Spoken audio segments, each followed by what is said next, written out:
NoFap/semen retention is the biggest waste of your life. Now, am I saying this to hate on it because I tried doing it and failed miserably in the first 2 seconds of the challenge? Maybe. But that's not the point. The point of this video is to explain why semen retention and NoFap in general are useless, and why it might be beneficial for you to do the exact opposite. But first, let's talk about what happens when you're beating your meat. Here's how your baseline dopamine and testosterone look like before you start beating your meat, having sex, or humping your pillow. However you do it, it doesn't matter. And then it slowly starts to increase as you're beating it, until you nut. And after you nut, a hormone called prolactin gets released. And this hormone is responsible to decrease your testosterone and dopamine levels, as shown in this diagram. In simple terms, this hormone is responsible for getting you from pre-nut delusion to post-nut clarity. So you feel tired, demotivated, lazy, etc. because the two main hormones responsible for motivation are crushed to the ground, especially your dopamine. But this only lasts for around 30 minutes to an hour, depending on your reset time. Now that we got that out of the way, let me explain why all of the benefits you think you're getting from NoFap are all wrong. When we talk about motivation and productivity, the first thing that comes to mind is the hormone dopamine. This hormone is the main driver for our motivation. It's simply the thing that makes us do shit. And as I've explained earlier, beating your meat decreases the fuck out of your dopamine. It crushes it to the ground. So if you used to constantly nutting and started to quit, you'll have the extra dopamine in your system that will help you be more motivated to get shit done. So this benefit is partially true. Why partially? Because it's not only exclusive to fapping. Quitting anything that will make your dopamine spike will result in the same effect. This includes video games, movies, drugs, short form content, and so on. Well, this is simply an illusion. Here's why. Confidence is gained by accomplishing something hard, or by making progress towards your desired outcome. And we all know that NoFap and semen retention are hard things to do.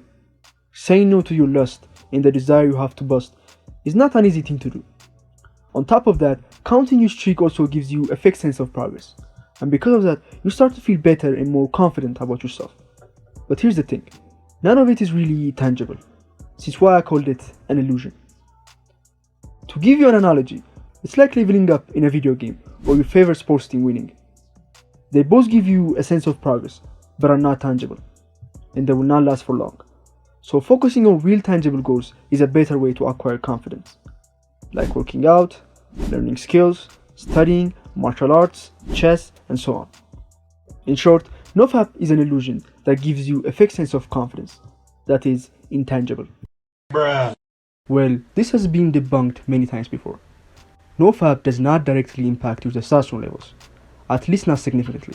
There are only 2 studies on the relationship between NoFap and testosterone, and the one that showed an increase was only about a 40% increase that spiked in the 7th day and went right back to baseline, which is a bullshit amount. Even if you look at it intuitively, testosterone is a hormone evolved from men to acquire status in order to have sex and spread their nuts. So wouldn't NoFap and semen retention defeat its whole purpose? Oh no, but sex and fapping are different. Wrong. Your brain doesn't really differentiate between imagination and reality, subconsciously speaking. So it doesn't matter whether you're having sex, beating your meat, or humping your pillow, your body's hormone response will be the same.